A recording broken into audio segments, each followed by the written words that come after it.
Who am I I supposed need to to call talk to you? Junior? Samson. What I call you, Junior? I mean, that's what you've always called me. Okay, JB Publications. Want to talk to Samson?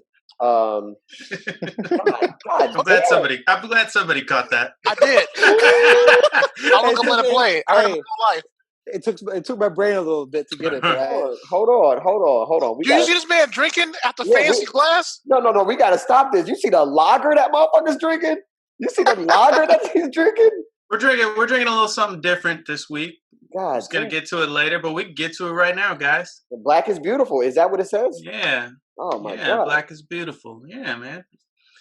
It's an initiative out of this brewery out in, I want to say, Pennsylvania, where they're doing a lot for the Black community. They set up like a whole website and everything like that, and worked with other brewers.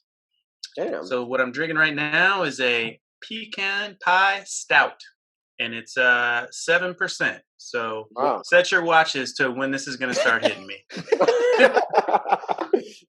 Make sure you hit them so we get that sponsor, son. Yeah. man, you got to shoot me the text on that, man. You got to shoot me some so I can support. For sure. Oh, you ain't drinking that. You're drinking mimosas. That's some lager. Listen, drinking. This dude's been some IPA. This dude's at me because of my other group chat for the game tomorrow, for the Bears game. I was like, yo, I'm going to bring some mimosas that, we could sip on. It's a noon game. You know what I mean? Then we switch over. We might have a rough night Saturday night. Who knows? And ever since then, my man's been acting like I'm just over here with my pinkies up or some shit. Like, you tried to class it up and they wasn't having it, huh? I guess not, man. I'm down with the mimosa. It was more of the picture that he sent along with the question about if we were cool about the mimosas. Like, like the meme that he sent. Like it was funny. But introduce the pod, son. Yeah, we're actually rolling now. So anyway, I got welcome back my man Junior, who's in the background doing something, probably flipping burgers or some shit. My man Darren, my man Pat. Yo. The Combined Collective. We are back again. Do people jerk off horses? People do more than jerk off horses. Son. I don't know how to process that.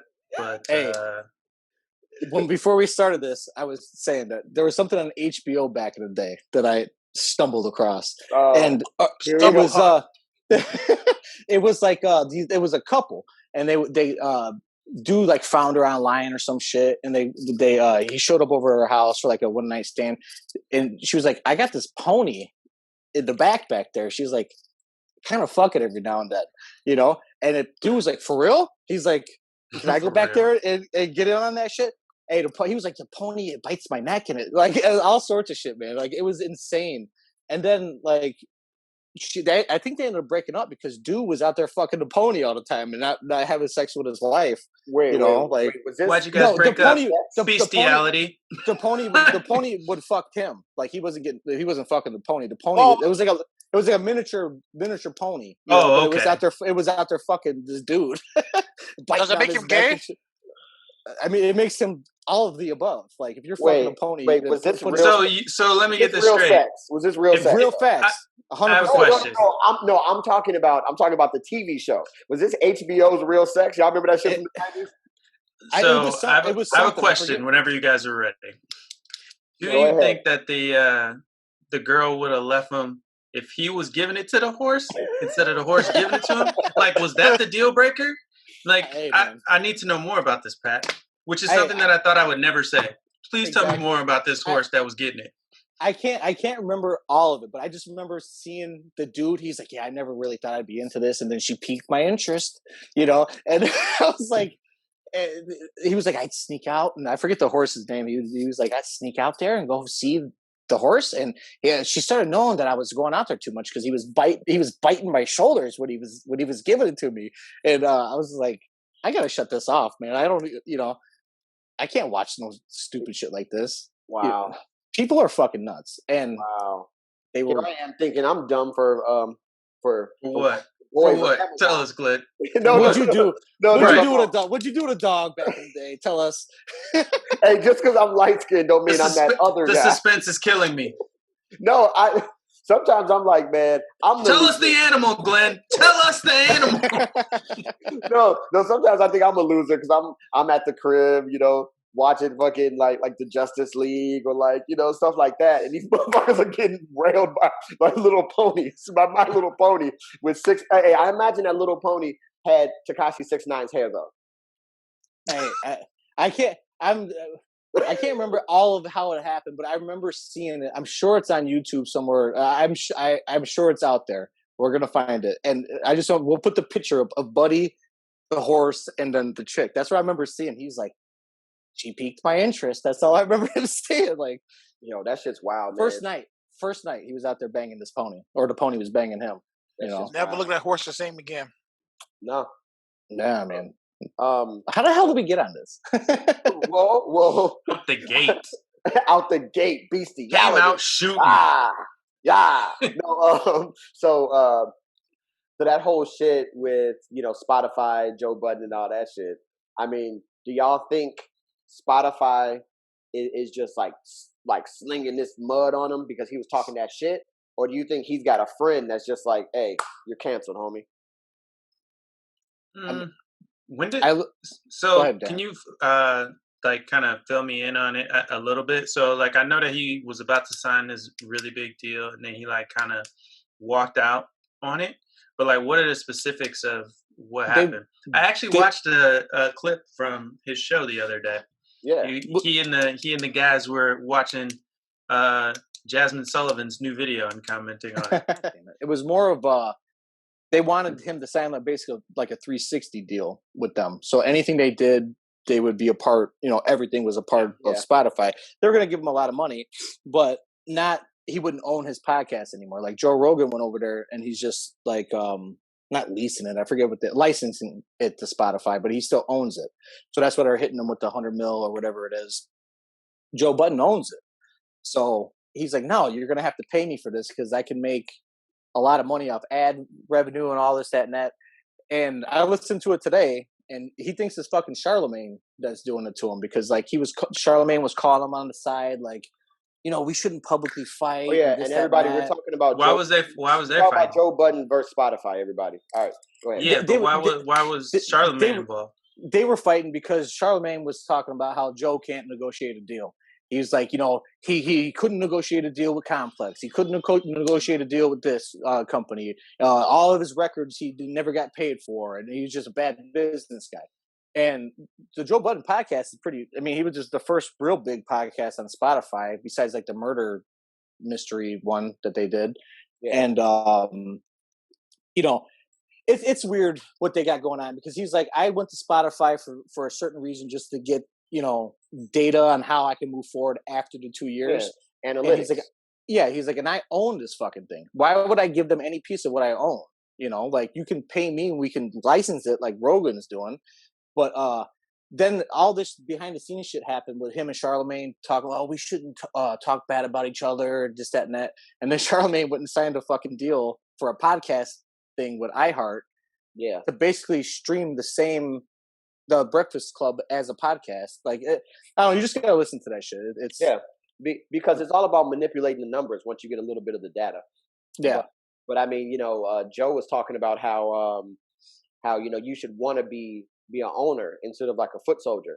And Charlemagne is just like, no, that's not how this game is played. You're supposed to, walk this line. And Joe is kind of like, I don't need none of these motherfuckers. My audience will follow me, basically. I think it's kind of like people got to know their own path, right? So Charlemagne, he came up in the radio industry.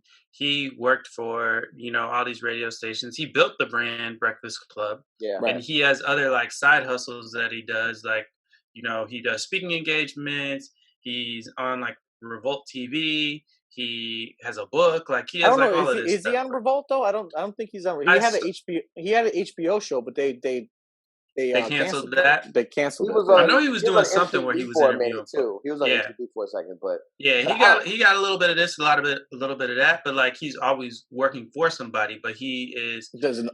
Yeah, he's figuring out the system, and I mean he stays with a job, right?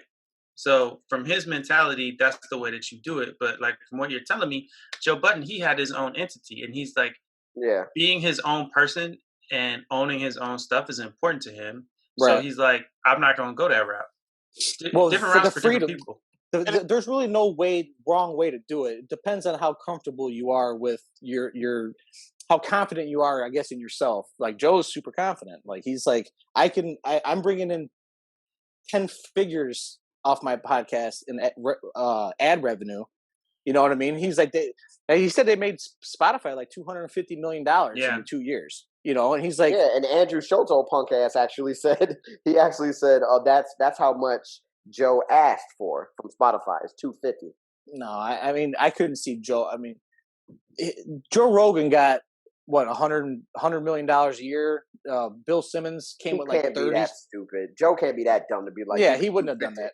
Like it's just for just his podcast. Like Bill Simmons came with like 30 podcasts or whatever under the ringer, and they gave him $250. You know what I mean? It's just Joe's podcast. Like he ain't getting that much.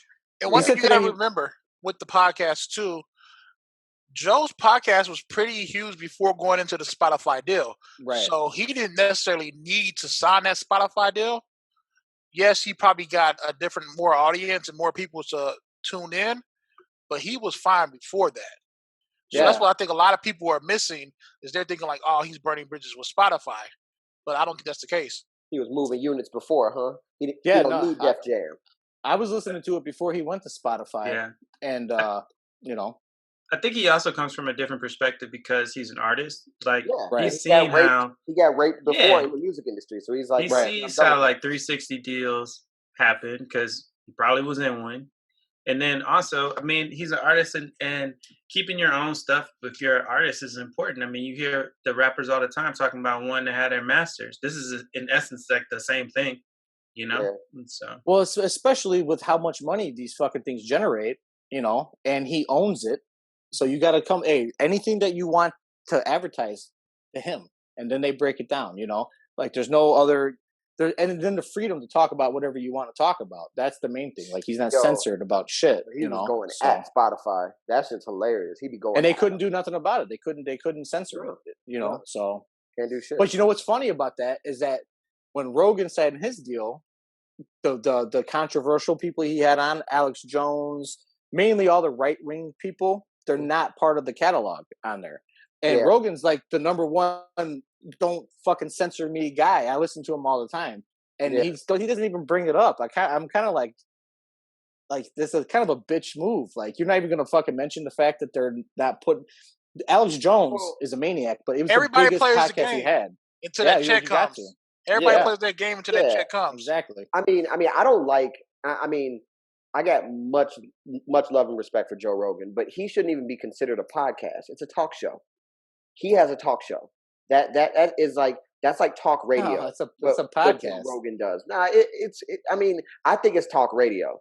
He's more Howard Stern than he is the Joe Budden podcast. He's in a totally because he's interviewing somebody. Yeah, because it's an interview. It's nonstop dialogue. They're going back and forth, shooting the shit. It's not like comedy style. I jerked off my dog last week. Yeah, you know what I mean. Well, it's just different. It's just different, in my opinion. And I know Joe Rogan's on the top of he's on the top of the food chain. But that's just my opinion from listening, because I listened to that Tyson interview that he had. That shit was nuts. Yo, that shit was hard to listen to because it was hard to listen. Him in that list, Mike Tyson is he's a fool. But I'm happy that he's back being happy. I should say. It's hard hearing him talk about Cus D'Amato. And every time he brings him up, it's hard just seeing. I'm thinking he's about to cry or something. Well, you know, Cus D'Amato used to hypnotize his ass and tell him that he was going to be a killer. He was going to do this. He was going to do that. You're going to be the champion of the world. This and that, and never take him out of being hypnotized from what he was telling him. So he was just walking around in that like daze, and he was like 14 years old. He was 14. He weighed like 195 pounds. Mike Tyson yoked at 195 pounds, 14. They were like, he ain't a fucking 14-year-old kid, you know? Like, they were like, fine, he's 17. Put him in there with the 17-year-olds. He would go in there and smash him, you know? Yeah. I don't know. I'm looking forward to that fight, though. If they do it, we'll see. Oh, yeah, we talked about that a little bit earlier. I think a few episodes back or whatever. I think Roy Jones is going to be forced to lean back again, because what I've seen from Mike Tyson, He's got like stem cell stuff that he uses. He's getting like testosterone injections. Like he's doing everything to function at like his peak or close to his peak. I would too. Shit, because that's what he was talking about on that interview. Because I listened to like the first half. Man, Joe Rogan should be like 3 hours, dog. It'd be wild. So like I listened to like the first half of it or whatever, and I got to that part. That's what I like about Rogan. I like when he talks about working out and like fitness stuff, because I feel like he's really knowledgeable about it, and like I like to hear about fitness and nutrition and stuff like that. So that's why I tuned in. But I like hearing them for like people that you don't know, like some fucking scientist to be on there. You're like, the fuck's this guy talking about? And then you just drop in knowledge about some weird shit. You're like, you know what I mean? Then you're getting drunk somewhere and hit somebody with some knowledge. Pat watches that shit religiously, and he told me early in the pandemic shit, he's like, yo, vitamin D, supplementing vitamin D will help your immune system fight against the virus. And of course, I listen to it, like I do that, zinc, vitamin C, all type of different cocktails of like immune helping vitamins, right?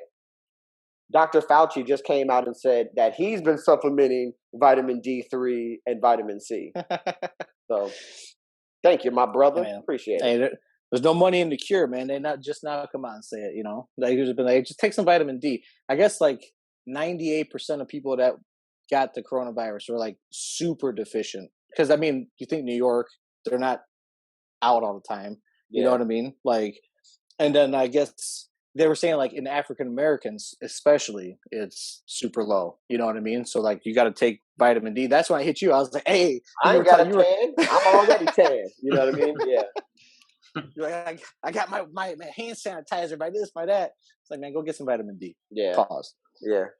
Oh, the vitamin D. Luda's a fool. All right, so to some more shits that happened. This was a few days ago. Cardi B versus Candace I Am a Bitch Owens. What do you guys think about that? I'm gonna go to Darren because I got a feeling Darren might be a little more versed. I'm in the dark kind of on this one. Yeah, Glenn, you want to set it up? You want to give us a little bit of background? Yeah, okay. On what went down? So basically, Biden and Cardi B had a conversation about 2 weeks ago maybe, and she was saying wild shit like, because Cardi B, like they're trying to get the young vote, and it's, I mean, they're pandering for it. It's pandering. I hate it. It's gross. I hate that. It's gross. It's gross.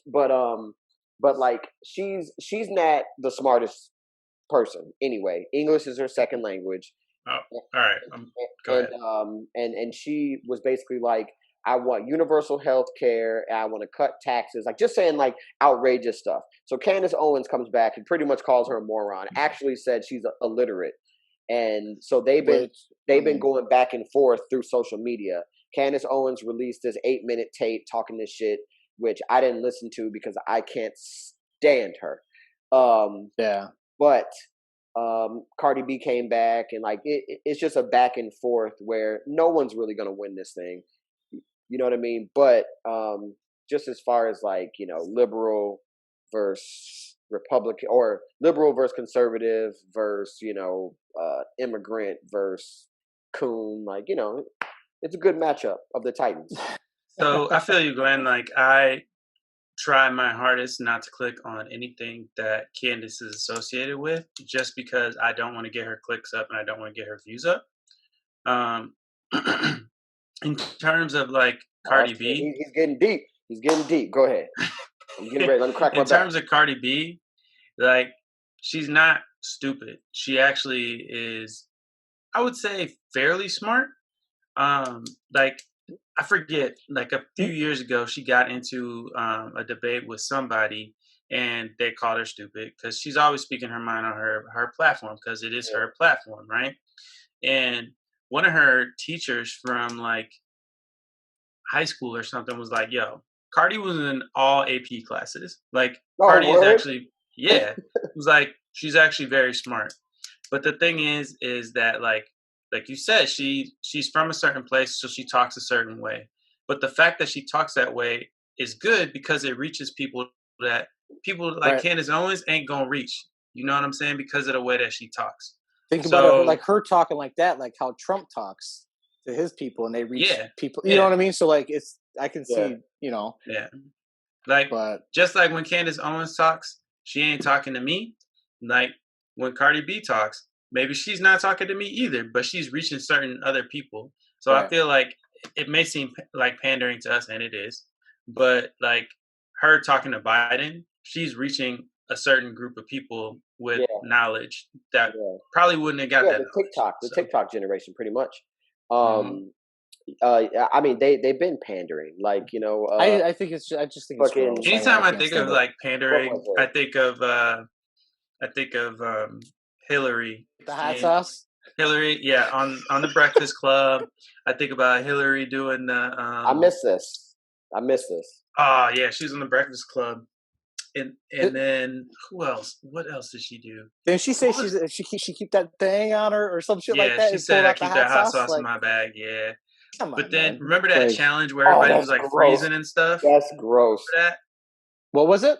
Remember that challenge where like they were playing that song and everybody was freezing? Oh yeah. She did that on the plane. I was like, come on now. I just when I see all of like just the desperate attempts to like get people's vote and then fuck them, like Trump with everybody in there touching his shoulder and shit, like the picture you put up last week. You love that. Like, that's just hilarious, ain't it? And then when you said Trump's gonna get reelected, I put the dumb picture right over his shoulder, right over your shoulder. Yeah. Hey, I'm telling you, I don't want him to. I don't want him to, but I don't want him to, but I do. But regardless of that, I hate seeing the blatant, like on the versus battle when fucking Joe Biden. Hey, well, like the one before, Joe Biden popped into Rick Ross one, like, love this song. Like, get the fuck out of here, Joe Biden. You're barely awake, bro. Like, you don't love Rick Ross's song. Like, I will say he might know Rick Ross though. Remember when? No, I'm gonna tell you why he might know Rick Ross. Do you remember when Obama had all them rappers in the White House? Yeah, that's true. Biden might have been right there. You never know. Yeah, that's true. That's true. But think about the best pandering. You know, like attempts for votes, like Bill Clinton with the saxophone. Bill Clinton with the saxophone and Arsenio. Bill Clinton getting a blowjob. Whoa. Andrew Yang in a Baptist church trying to clap on beat. I missed that. Oh one. Yeah. Was he way off? He was way off. And like, yeah, when they were all looking for votes in South Carolina, that's when like all of the Democrats were like still in it. You saw a lot of things going on in South Carolina that you wouldn't have thought. Darren, as a black dude, Thanks for singling me out, Glenn. No. I'm gonna come to you too, but like, you know, I wanted to dive a little deeper in like the whole Candace Owens shit, because like I personally I don't understand how someone can sell their soul, you know, for like fame and like, well, what? Fame and money, you know what I mean? But like sell your soul, like literally like self-hatred, like, because that's what's oozing off of her is like, I dislike myself. I dislike African Americans.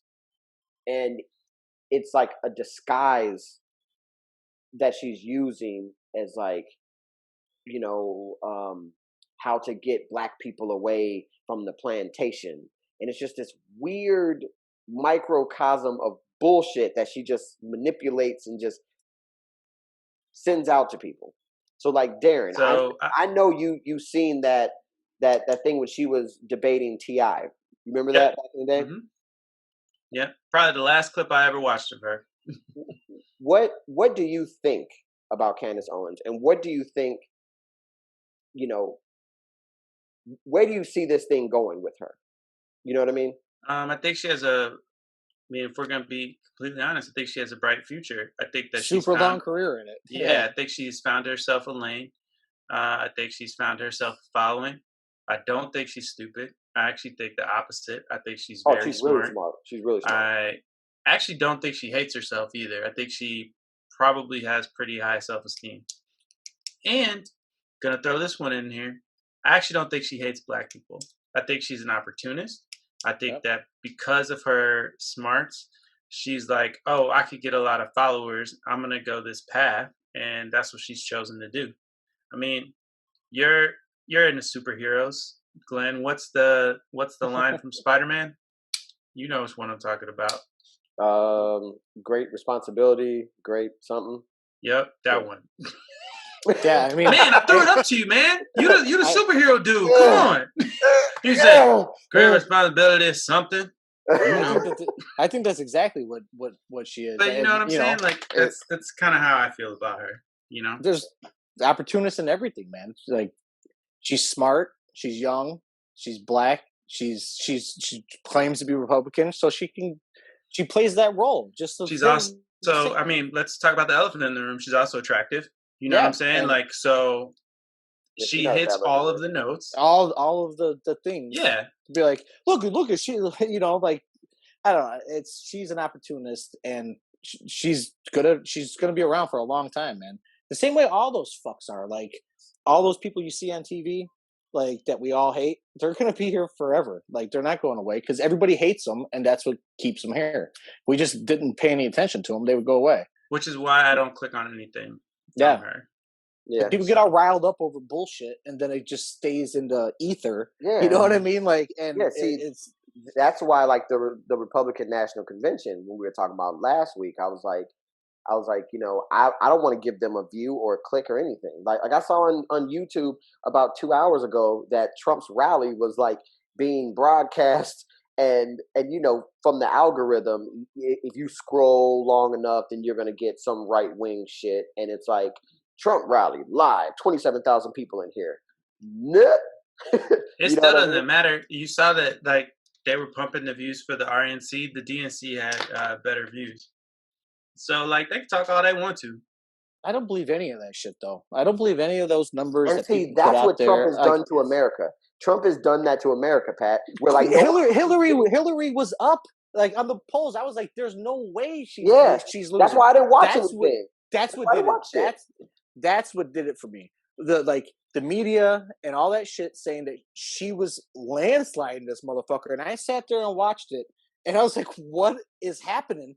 Yeah. I don't believe a fucking thing that comes out about any of it, because all it is this channel versus this channel to rile up these people, and it's all bullshit just to generate money for the news and fighting and all this shit. That's all it is. Where were you guys at when the results were coming in on election night? I was asleep. I had to work the next day, and I woke up the next day and went to work, and you could tell who the Trump supporters were because everybody had that fucking grin on their face. And I worked in the white collar office, one of two black people up in there. Not that that matters, but I'm painting the picture. And no, that matters. You know what I mean? That matters. And, like, everybody was just like, "Hey, Glenn, how you doing today?" You know what I mean? Like for real, no bullshit. And it was one of those days you'll never forget. You'll never forget. It's up there with like Aaliyah dying and like 9/11. Honestly, I'm not saying it's that treacherous, no, it's not, but I'm saying like, you just remember it coming to work. I remember where I was when Obama won, and I remember the day after work. I definitely remember the night before, the election night, and the day after. I mean, I was laying in bed. He won. I forget what state he won, but they're like, all he's got to do is win this. I think it was like Ohio, or it was one of those motherfuckers, and he won it. It was Michigan and Wisconsin. He won. Yeah, it was something. And I remember as soon as they said that he was going to win it, I was laying there and I called my boy. I was like, I cannot believe this is happening. I can't believe it. And as soon as he won it, I shut the fucking TV off and I just laid there. My daughter came in and she was like, "Did Trump just become president?" I was like, "Yeah." I don't know how this happened. We just came back from Texas, and no shit, it was insane down there. I mean, it's Texas. You would think fucking Trump, this, that, and that. It ain't just. It's everywhere. Up in Illinois, the fucking Fox Lake, the whole canal, the fucking 1,000 boats, Trump rally. They were sinking. There were so many boats out there down there in Texas. The boats. I went the next day to the lake. Oh man, it was mad. As soon as we came down over the thing, there was just. They had a fucking. I fucking fell out. They had a fucking flag with Trump with with 2 fucking guns going like this with a Rambo bandana, all this shit on. I'm like, what the hell is going on down here? And it was just Trump everywhere. Trump. I don't know, man. He's gonna win again. He's gonna win again, dude. Like, don't you put that? I mean, don't you put that in the atmosphere? We got to be positive, man. Let me ask you a question. So, my question is: are those just hardcore Republicans that are just backing their guy? No. Are those just hardcore Trump people? I think they're hardcore Trump people. I think that people are fed up. I think people are fed up with how far the Democrats are taking things to be like pandering towards just so far to this way. Like, but that's not who the nominee was. Yeah, even the Democratic. but the Republicans are literally fear mongering.